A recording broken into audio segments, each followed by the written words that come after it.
and welcome to another episode of the Odd Lots podcast. I'm Joe Weisenthal. And I'm Tracy Alloway. So, Tracy, I guess it's kind of a cliche, like every time we do a crypto episode, we're like, oh, crypto markets have been pretty volatile lately. But actually, right now, they have been extremely volatile. And it's not just a cliche right now. Yeah, people are talking about crypto winter. So I guess a redux of what we saw back in 2018, where we had the big fall. And then it took a very, very long time for people to get excited and interested in crypto again. But that said, I do feel like this period of time it feels a little bit different because even though the spot prices of a bunch of different things are falling, it seems like there is still a ton of money flooding into the space. And maybe that'll change eventually, but for the time being, it feels like there's still a lot of interest. Yeah, I think that's 100% true. It also feels like there's, 2018, 2019, it felt like it was the only thing that people really talked about with crypto was the price. And I still think like the price of the coins is still like the part that captures people's attention the most. But I guess there is this idea of like, okay, like there's some new Web 3.0, Web 3 that's getting built out and it's being built towards something. And I don't think anyone is that great at describing what it's going to look like or what this new version of the internet is. But I guess I think it's sufficiently captured people's imagination enough that even if the price were to stay depressed, people want to keep building it out and turning it into something a little bit more tangible beyond speculation.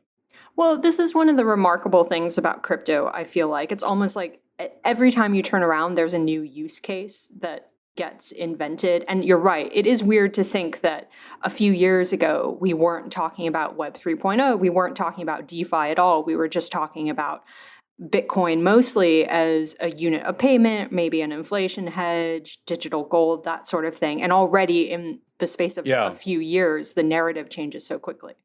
Yeah, the narrative changes super fast. I sometimes go back and forth whether that's a good sign or whether it's just like, oh, here's our new thing because the last thing didn't materialize. But nonetheless, it's ongoing. You mentioned in the beginning, and I think this is really key, is that, yes, there is this decline in prices that we've seen. But on the flip side, it feels like there's an intense amount of investment and building and money pouring into like creating new things. And so I really want to explore this tension more by talking about like what's really going on between the price and then, the sort of like actual activity in the space, because they really are two different things. Yeah, absolutely. Let's do it. Okay, I am very excited. Oh, wait, there's one more thing I want to say. You know what one thing that's really weird about talking about crypto is? You're going to have to narrow it down. One weird thing about talking about crypto. There are many weird things. There's one more thing, which is that so many of the best people in this space are pseudonymous. Like, I don't know who they are. There's like all like these like incredible like experts that I've learned a ton from over the years, and I literally have no idea who they are. And unlike TradFi, like pseudonymous teams, pseudonymous founders, pseudonymous investors, people who are just an avatar, maybe a frog, maybe an anime character, maybe something like that, can be like these really important voices to listen to in the space. Yeah, it's always interesting when you're getting really good crypto information from like a digital picture of an ape or something like that. Yeah, a drawing of a monkey. Yeah, exactly right. All right, well, today we are not going to be speaking to a frog, but we are going to be speaking to maybe a colleague of them. I am very excited. We are going to speaking to Eva Beylin. She is the director at the Graph Foundation, and she is an eGirl at eGirl Capital, an amorphous crypto investment collective whose members include various handles that people might see at crypto Twitter, like at LoomDart and at Degen Spartan and at CryptoCat VC. I'm just looking at their website. And Eva, who is not pseudonymous. So Eva, thank you very much for coming on Odd Lots. Thank you so much for having me. Excited to chat. So wait, first of all, I used to be in some Discord that was like the eGirl Capital Discord, and now I'm not in it anymore. Did I get kicked out or did it disappear? Like, what happened? Oh, no, I'm not sure. Maybe we should talk to our resident Discord owner, the cat in the hazmat suit. But we did have a public chat that was just sort of for our community to come around, share information. All right. Well, somehow I'm not in it. But the cat is at CL207. But more seriously, like, what is eGirl Capital? Yeah. So first we started off as just, a few anons, and we quickly realized that the scope that we were covering and our interests, we could do some damage. We could either start to invest or, start to get more involved in the way we were already involved in Web3, which, as you mentioned, I'm director of the foundation at The Graph. We've got a few members who are leaders of projects. So Scoopy Trouples is CEO of Alchemix. We've got another guy named DevOps who leads Saddle Finance. We've got a few traders, a few security engineers. So we realized that with this breadth of experience, we actually had something very unique to offer that wasn't consistent with typical investment funds in Web 2 or in Wall Street, and not even consistent with Web 3, where we don't have any LPs, and we operate quite independently. So even every deal, not every member participates in, and we actually, only agree to, take on an eGirl deal if we're all kind of in consensus. So, I have a bunch of questions already, but maybe just to begin with, could you maybe describe your membership a little bit more? And I guess, who are the types of people that would join something like eGirl Capital versus going down the route of traditional crypto investment? And what is it that they get out of this particular organization versus, again, more traditional forms of investment? And I guess my overarching question is also, how do you actually decide what to invest in and coordinate, given that you're dealing with a group of disparate people, some of whom, as Joe pointed out in the intro, are pseudonymous? Yeah, so to answer your first question, the way we came together was, again, very kind of organic. And a lot of us have full-time jobs that are different. So, I have a full-time job as a builder. Others, might be trading or running other investments full-time. And so for us, it was like, how can we come together in this way that is organic? We don't have some quota or some expectations from LPs, but still provide value. And so for us, then it's much more of a choice. We aren't sort of beholden to any expectations. And even our investments, aren't, again, meeting some kind of quota per year. So we've been around for about a year now, and we've made $2 million, about $2 million worth of investments across 10 different projects. And really our priority is to invest in critical decentralized primitives of Web3, and kind of, the metaverse meets DeFi. So a lot of our projects, are actually NFT based, something like Yachts, or, investing in actually art, or Unisocks, as you might have seen. We strongly believe in Beylin goods and the ability that, for goods representing early DeFi, like Unisocks, are likely to increase in value long term. But we're also investing in a lot of really critical protocols that are going to fundamentally change technology and innovation. So things like Connext, which is a layer 2 protocol that literally connects between different layer 2s on Ethereum, or Radical, which is sort of a GitHub replacement, a way to have open source code collaboration. So really, we are motivated by what are the best projects, what would make the most impact, and what's most aligned with Web3. I just want to ask about the coordination portion of it. Like, how do you actually go about identifying and evaluating potential investments? Yeah, so all of us are in different sub-communities. So typically, there might be one or two members of eGirl that are kind of leading that deal. Maybe it was, a project they'd already been working with or got connected with. And then we'll start doing our own internal due diligence.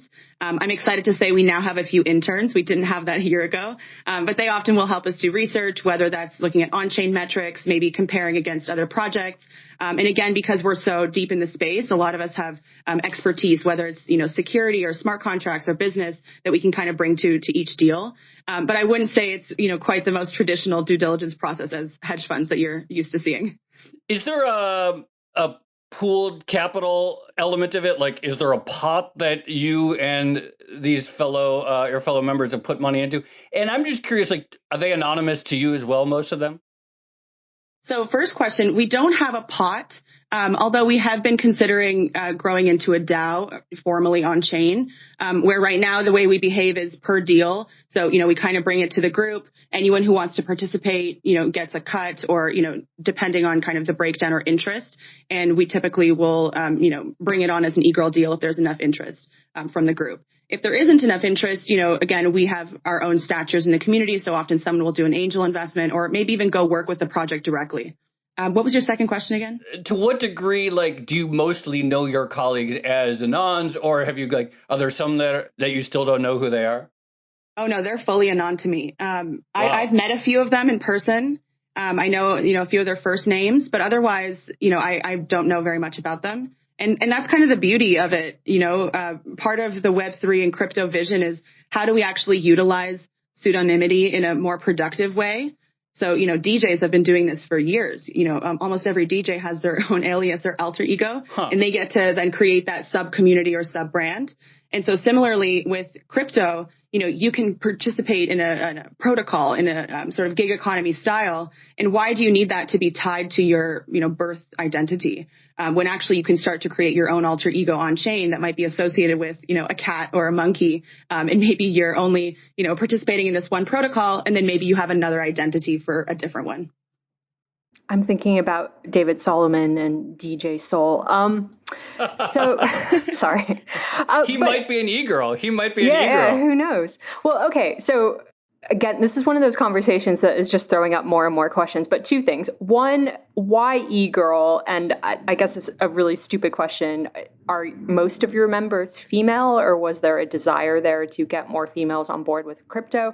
And then secondly, what's the benefit of pseudonymity? Because when I think of crypto and Bitcoin, I always think, well, this is sort of a tension at the heart of crypto. On the one hand, it's transparent and traceable, and you can see all the transactions on a blockchain and things like that. But on the other hand, it's not necessarily tied to a single identity, and so you are able to do anonymous transactions. So I guess what I'm getting at is, what's the benefit of preserving that pseudonymity of investors? The meme of eGirl, I believe, came out of more anime and hentai culture. As I'm sure you've seen, things like VTubing, where people are literally creating cartoon images of their faces and then going on YouTube and, doing a show, has become extremely popular, or even streaming. And so we kind of tapped into this idea of, anime and cartoon characters, should also be taken seriously as much as suits. In a sense, we kind of present this anti-suit culture or anti-suit meme. And I really personally related to that because I used to be a management consultant in New York and, being forced into sort of this box. And it was very clear to me that Web3 and crypto are the antithesis of that, where you really can still be taken seriously for your bottom line or for, the insightful tweets or whatever you might be investing in. You don't need to be wearing a suit. You could be wearing a hazmat suit.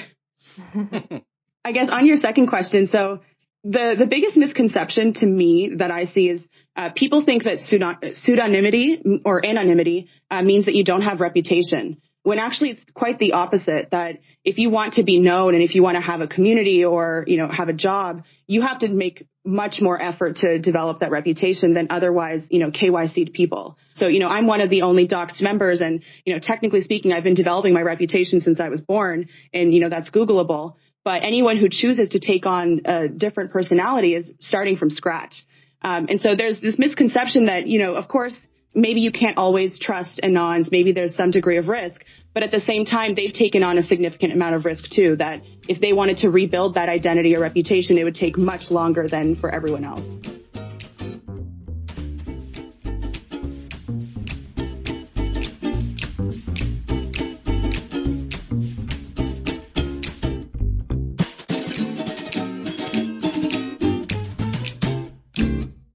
So I'm curious, I'm looking at your portfolio on your website. I'm very amused by the Unisocks investment, for one thing. That was, for those who don't remember, we had Mike Demaray on the podcast in December, and he was involved in that, which is basically buy an NFT that's associated with a literal pair of socks. But some of these projects, I think there's other well-known, I guess you would call them doxed, or just sort of established VC firms in them. And then the announcement will it'll be some name that you've heard of from Silicon Valley, eGirl Capital is part of the round. Do legacy VCs, what do they think about being part of a deal where you guys are listed on the round? I don't know. And to be honest, I don't really care. I think part of what we're trying to bring here is we're a group of highly capable, folks that have been in the space for between, 3 to 10 years. Some started early on in Bitcoin, and we're bringing a lot of value to the table that may be untraditional, but, we're still here. We still were able to get a seat. The project believed in our value that we could bring to them. So I think it's really exciting, and it's, breaking down that barrier that, you don't have to be wearing suits. You don't even have to have an identity that's public really to do well.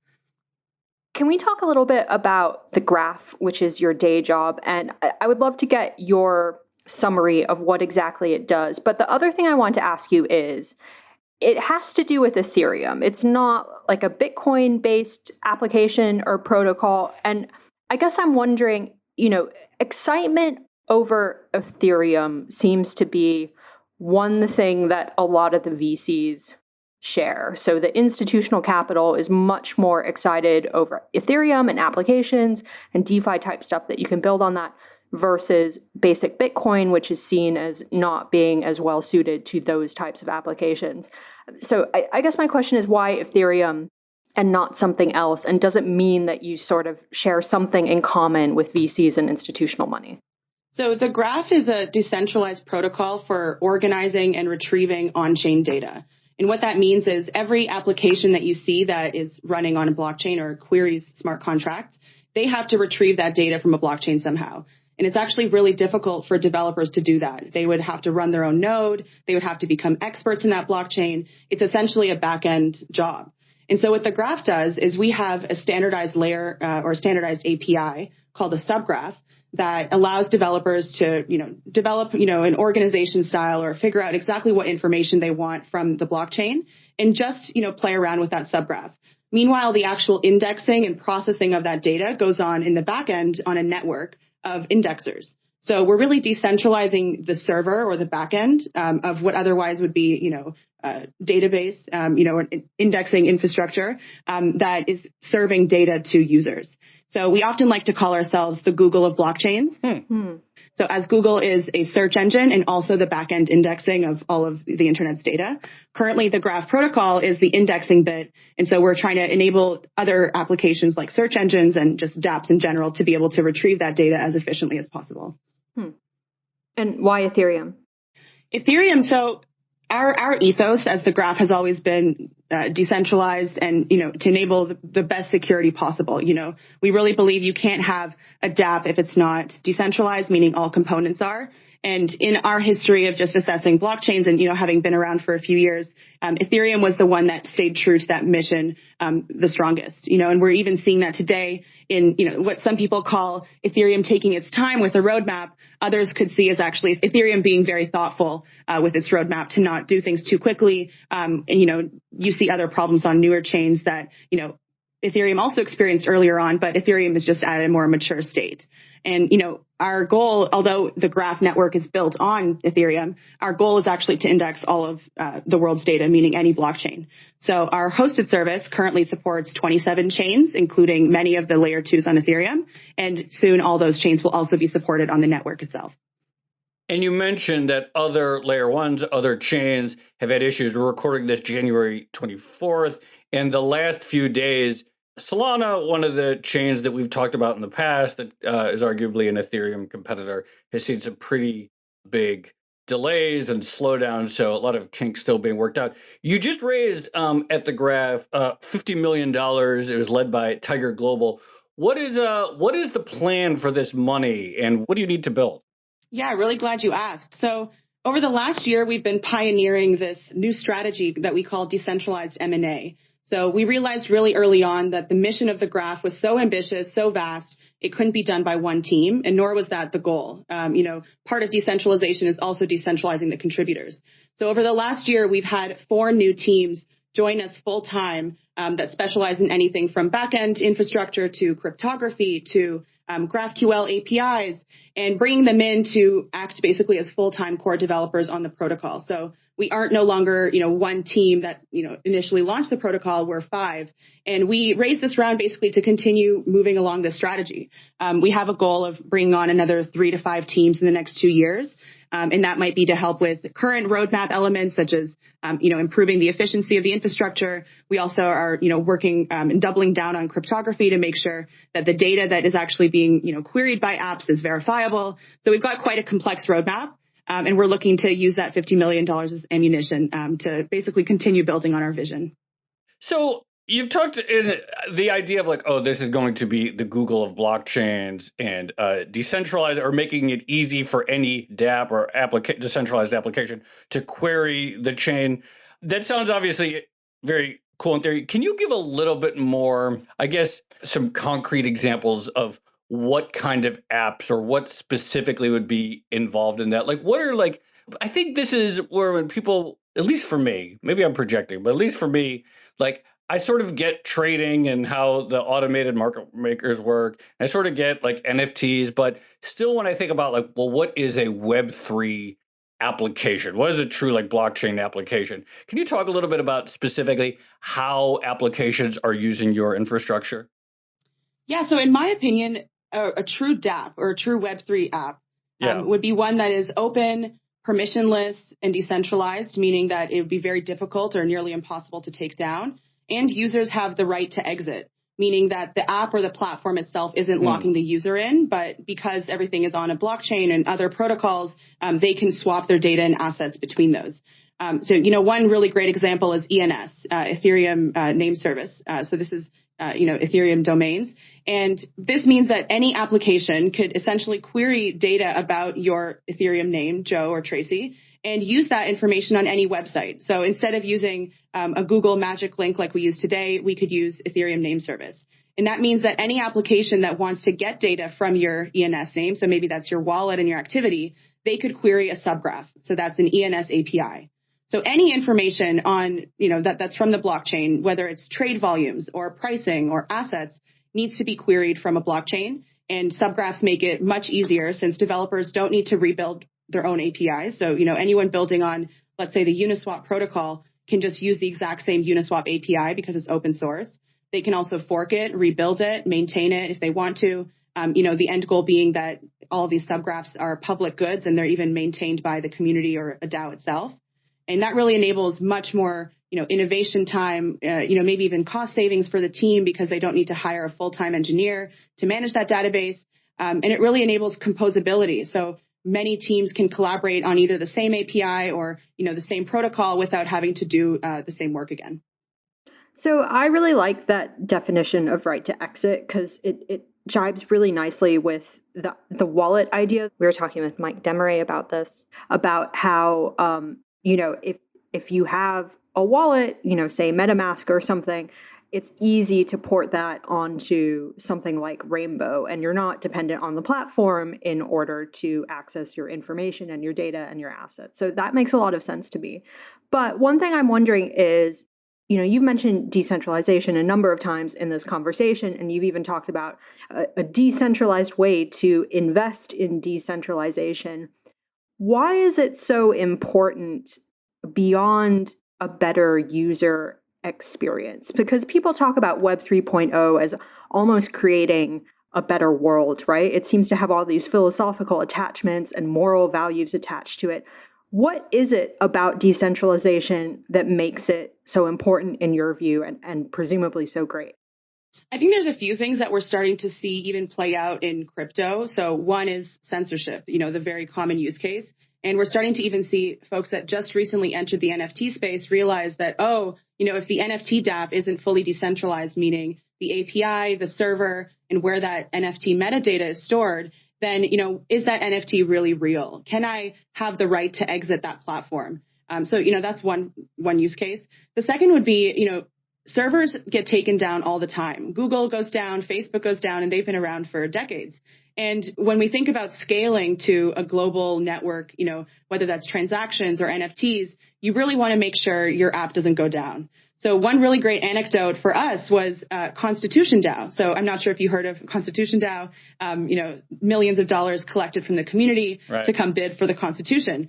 And at its peak, of excitement, its app went down because the API went down. And so they actually transitioned to using a subgraph that was on the decentralized network to make sure that they could continue staying up during the auction.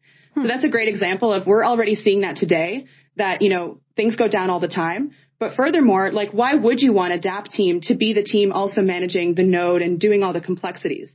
So one thing the Graph and other decentralized protocols allow for is unbundling of what were otherwise centralized services or tasks that were managed by the project team originally. But now we can actually completely fragment that. So whereas a team might have been the one that deployed the smart contracts, they might not be the team managing the UI. They also might not be the team managing the API. And that's fine because at the end of the day, we're all building on top of each other's open source tooling and protocols. So just on that note, this is something that people who are critical of the Web 3.0 idea will often go after this idea that you're just going to have people, a community sort of maintaining these databases or being responsible for individual components of something that all fits together. And maybe they argue that, well, they don't have an actual self-interest in keeping these up to date in the same way that a company like a Google or a Facebook, even though, you might think it's evil, at least it has a reason to kind of keep things going. So the decentralized processes might not be as reliable as a more traditional or centralized process. I guess, what's your response to that sort of criticism? Yeah, I definitely hear that centralized coordination has its efficiency gains, but the benefit of blockchains and cryptocurrency is that we have this new incentive system. So whereas maybe Google had to be the one managing their servers because they owned all their equity and they also owned the rights to their server, we now have a world where anyone can buy a token at any time, a utility token. Anyone can use that token in the network. So in the Graph's case, that would be staking as an indexer or a delegator. And you can then earn rewards from, that network and the productivity and value that it creates for the world. So I actually think we're, solving some scalability issues where typically the only people that really care about the product are the people inside the company. Often shareholders don't even care. But with tokens, you allow anyone to, contribute and take ownership in the graph or whatever protocol it might be. So we're seeing things like grantees come up with ideas of, tooling or protocol improvements just because they've now bought in and feel they are a part of the community as well, even though maybe their full-time job is, using their real name and, maybe Right. in Web 2. I want to talk more about, censorship and the dangers of centralization. And of course, one of the most obvious cases is Twitter, and people find themselves, their accounts are banned suddenly. And there's sort of this impulse to this is a worry. Like, people love Twitter. You're on Twitter. The fellow eGirls are on Twitter. But, one day Twitter could just take your account away. And it's sort of this poster child for the sort of the double-edged sword of Web 2. Yes, there's all these cool platforms. We can share stuff. We can talk, but we really don't own anything, and we can be cut off. Do you foresee Web 3 dApps rebuilding that in a decentralized way? Will there be a decentralized Twitter? Do you envision that at some point in the next 5 years, you won't have to use Twitter, or you won't have to use Discord, or you won't have to use Telegram because there are new decentralized versions where you can share and communicate without the need for a middleman company? I really do. And I think it's going to make building applications way more competitive because the switching costs are much lower. So, often the way banks and credit cards keep customers in is the switching costs are high. You can't reach the bank, whatever it might be.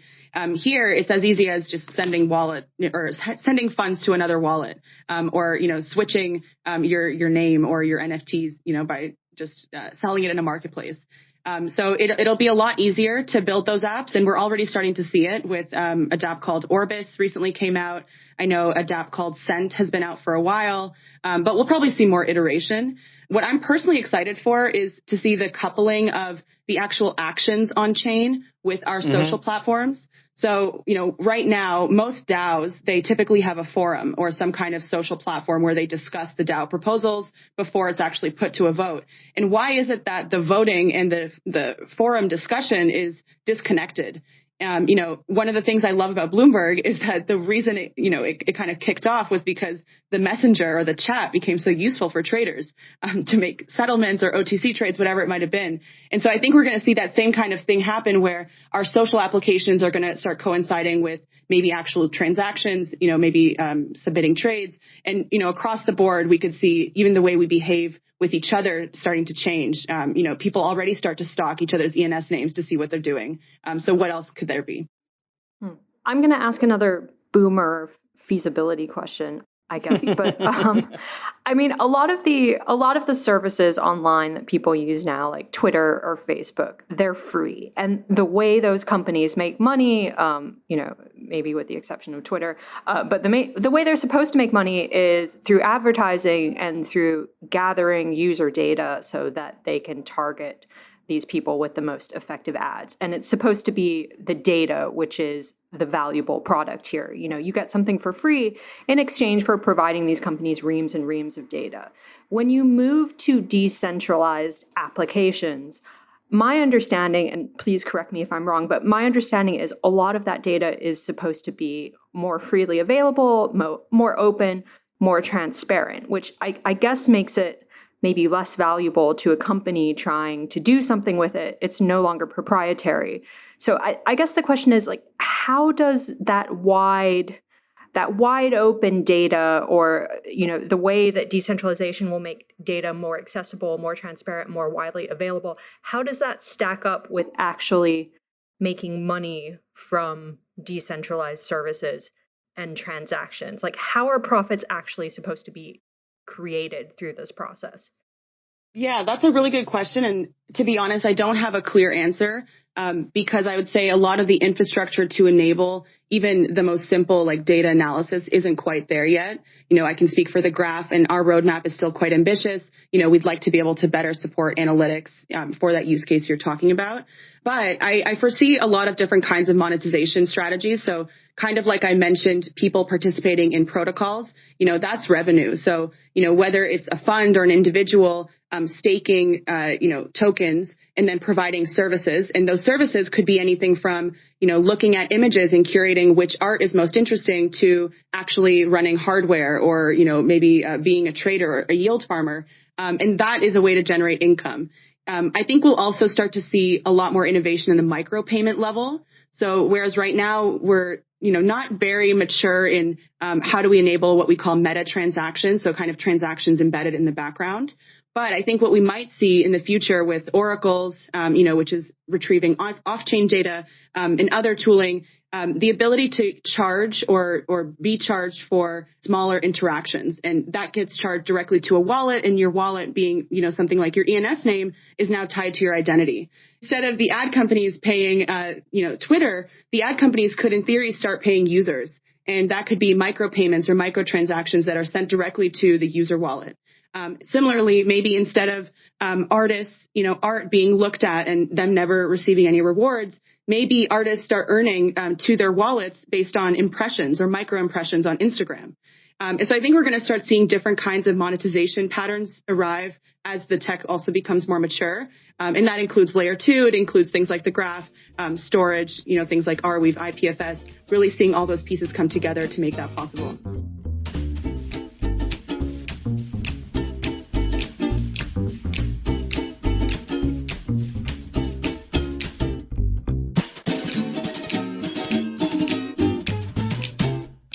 So, Eva, one of the reasons, that I'm excited about having this conversation is you're really on both sides of the market. As part of the eGirl collective, you're an investor in various Web3 infrastructure, and as the director at the Graph, you're building stuff and raising money. So I want to start obviously we've seen this pretty big volatility, and by volatility I mean selling. Ethereum has basically been cut in half since the middle of November. A lot of coins have done worse. So I want to just start with a simple question, which is, have you seen, when you're going out to market as an investor looking to buy into projects, has the selling had any effect on sort of private market valuations or deal pace or anything like that?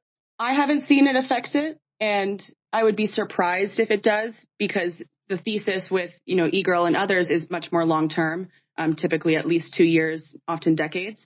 And so we're really focused on what is the next thing we're building and how do we invest in that team that's building it. I mean, when you see people talk about crypto winter on Twitter, and, there have been people who maybe panic isn't the right word, but certainly there's a sort of sense of unease amongst crypto investors at the moment, I think.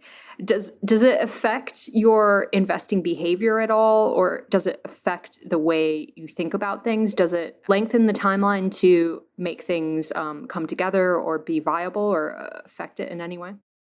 Yeah, I'd say it probably affects us in how we think about our community. So anyone who was around during the last bear market remembers how brutal it was. There were a lot of really challenging experiences, whether it was layoffs or lack of capital. And so that is the first thing I thought about was, are we going to make it as a collective? Is everyone going to be okay? But the more controversial perspective I have is that, bear markets are great. As a builder, the graph was built in a bear market, and most of the best projects and infrastructure today, whether it's layer 2s or NFTs, arrive during the bear market. And it gives us time to actually make mistakes, iterate. And even as an investor, you need that time for a project team to iterate to actually come up with something innovative. So I'm also excited, if that is what's happening, if we're having a bit of a slowdown, to have projects, maybe take that time, reassess whatever their roadmap is and keep shipping. So the other part of this, and this was, this may be true now in January, maybe it's probably true in November, is there's just an insane amount of institutional money coming into the space. And last week, there was a report that Andreessen Horowitz, which has a huge crypto fund, has been in the space for a long time. There's a report that they're looking to raise another $4.5 billion for another crypto fund. We'll see if that comes together. But is there really I guess there's questions is there capacity? Right now, can money at that scale be put to use? Is there enough need for that much capital? Or if you have a good project as a builder, is it really all the options are on your side? What is who has the power right now? And is there really a use for that much cash coming into the space? I would say there is. There's a lot of projects that continue to raise, whether it's, their seed or pre-seed because they're just starting out, or, maybe a Series B because we're a few years into their cycle. There's a lot of opportunity to get involved depending on what the flavor is, so some institutionals are more interested in DeFi given it's more consistent with their, typical finance exposure, and some are more interested in protocols. And I would say protocols are probably where there's more opportunity because they take longer to build. And so when an investor might be thinking about, the roadmap of that team, Ethereum took, what is it now, 2022? So about 6 years, almost 6 years just to really ship ETH2, and, maybe there were some inefficiencies, but really it's just hard problems. It's hard cryptographic problems that requires coordination between many different teams, often global. And so I think that's the best place that we could see more investment, given that the roadmap is likely, the next decade. I have a really tough question. And, we talked about in the intro how there always seems to be a new use case for crypto. So, we had method of payment, and then we kind of moved into DeFi and then Web 3.0. What do you think is the next big crypto use case? Or perhaps what do you think is an underappreciated use case at the moment that people are going to be talking more about in the coming years? Yeah, I have two favorites here. So ENS, like I mentioned, Ethereum Name Services, as the universal login, I think has been untapped. And, watching them grow over the past year, grow into a DAO, is really allowing them to flourish and so sort of surpass the Web3 community. Everyone in Web3 has known about them. But the goal is really that could be the killer app that gets Web2 people in, because a universal login is something we can all relate to. We all log into many apps and we all forget our passwords. The second is this cross-chain universe. So something we've seen at the graph is a lot more queries and usage of subgraphs that are more focused maybe on wrapped Bitcoin. So, creating some kind of wrapped Bitcoin or solution that enables access to Bitcoin on Ethereum or other chains. And to me, that signifies a lot more interest from the Bitcoin community to actually get involved in DeFi and some of these new activities or markets. So whether that's investing in NFTs or maybe actually just doing some investing in utility tokens, seeing that growth in wrapped Bitcoin and wrapped tokens signifies a much more mature smart contract ecosystem. So folks not only interested in the typical Bitcoin use case of, hard money, but also seeing that there's a bigger world here and a lot more opportunity to get involved. Well, Eva, that was great. I've always wanted to learn more about the work that you do, and I got to get back. I really miss the morning saying GM in the eGirl Discord. So I don't know what happened, but if it still exists, I really want to come back in. Okay, I will make sure you're invited back in. Tracy, do you also want to join? I think, okay, I'll come in, but this is a lot of pressure because now I have to think what my avatar is and what my, I'm going to join on a pseudonymous basis as an anime character. An NFT. Yeah. I got to go choose my ape. So it's a lot of pressure. Yeah, exactly. All right. Well, Eva Beylin, thank you so much for coming on Odd Lots. Thank you so much for having me. It was a pleasure. Thank you, Eva. That was great. Take care.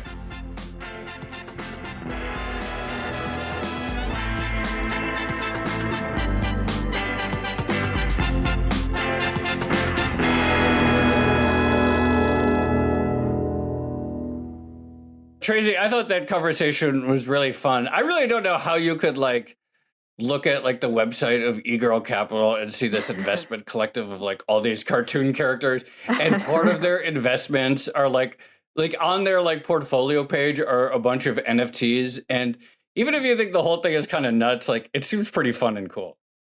Yeah, I guess, I mean, I don't want to get too profound about it, but maybe it's a really nice due diligence test where if you saw a bunch of cartoon characters saying that they were investing in all this random stuff, you would be like, well, I have no idea if they're serious or not, because, one is a frog and the other one is an ape and another's an anime character or whatever. But if you actually looked at what each of them is doing and saying and understood whether or not what they were saying was making sense and whether or not they were making intelligent commentary on the space, I feel like that's actually probably a better method of due diligence than seeing Mark Andreessen is investing in whatever startup, and so it must be really good, which seems to be what a lot of people do nowadays. No, I totally agree. And it's exactly right. If, like I said in the beginning, a lot of the people over the last, we've been following this space for years, but a lot of the people who I've been following and really must read their stuff, I have no idea who they are. They're completely undoxed. They're pseudonymous, but they've broken through. And in crypto specifically, I would say also, I think, what was the term that Eva used? Anti-suit or something like that. We're suits. But this idea, a lot of the people who I think, frankly, speak the most nonsense and speak in total jargon are exactly suits and people who it's I don't trust you. And so I do think crypto, the whole world sort of flips on its head where credibility comes from, where credibility is earned. Yeah. And actually, I mean, this has been a challenge for us on All Plots, because there have been anonymous people that we want to get on the show, especially to talk around NFTs. And it's hard for us to get them on because, even if they don't want to dox themselves on the show, and it's a bit difficult for us to have totally anonymous people. But if they give us an audio recording, unless we try to disguise the voice, there's still a concern that they might dox themselves. But I don't know, maybe if anyone has any good ideas for getting around that, we would be all ears. The other thing I want to say is, we were talking about the difference between people who just sort of babble in technical jargon and try to sound like they're knowledgeable versus people who are actually able to explain this stuff in a clear way. And I thought Eva's definition of what, Web 3.0 is, what true decentralization is, as this right to exit, is a really simple and intuitive way of thinking about it. Yeah, 100%. The idea of that you could okay, you have this data, or you have, to use a cliche term some jargon that's coming back, the so-called social graph, and the idea that you could move it, and the idea that not one company could control it and could be somewhere else is very powerful. I still feel it's look, we're all tweeting, Eva's tweeting, the other e-girls are tweeting, they're on Discord, etc. There's still an incredible reliance on Web 2 tools, and I don't know, it's still really hard for me to envision what the decentralized version of all this is going to be like. I get NFTs, I get having a wallet with showing your NFTs, but that's different than updating something that would be equivalent to a tweet, or sending a message that'd be the equivalent to an email. So I still have some part of me that's has a hard time wrapping around what the decentralized internet really looks like, but I don't get most of this stuff anyway, so I wouldn't necessarily hold that against them. Well, to me, the data is the is the important issue here and the thing that has the big question mark around it, right? So if you have the right to exit, you have the right to take all this data with you. And historically, Web 2.0 has been run on proprietary data. That's how people make money. Yes. My question is, like, how does that transform into companies that are actually making profits? And okay, maybe you don't need everyone to be making a profit in the same way that Facebook and Google and whoever have traditionally been making profits. But it seems like you still have to have some sort of monetization in order to incentivize people to come in and build this stuff. But I mean, on the other hand, it does seem like there are a lot of people who are interested in building it right now. And there's certainly a lot of money pouring into the space without that monetization question actually having been answered in detail. So maybe that's on its way. Who knows? And I certainly believe, Eva, when she says that even with the recent selling and so many coins basically being cut in half, that the sort of like impulse to build and invest is still going strong. It's still there. Like, yeah. It feels like I don't think we're going to have like an actual like crypto winter where everyone sort of like forgets about crypto for 3 years the way we did starting in 2018. No, it does feel like there are so many people and so much money in the space, and it's almost its own belief system at this point that it's really hard for it to go away. Totally agree. All right, shall we leave it there? Let's leave it there. Okay, this has been another episode of the Odd Lots podcast. I'm Tracy Alloway. You can follow me on Twitter at Tracy Alloway. And I'm Joe Weisenthal. You can follow me on Twitter at The Stalwart. Follow our guest, Eva Beylin. She is at Eva Beylin. Follow our producer, Laura Carlson, at Laura M. Carlson. Follow the Bloomberg head of podcasts, Francesca Levy, at Francesca Today. And check out all of our podcasts at Bloomberg under the handle @podcasts. Thanks for listening.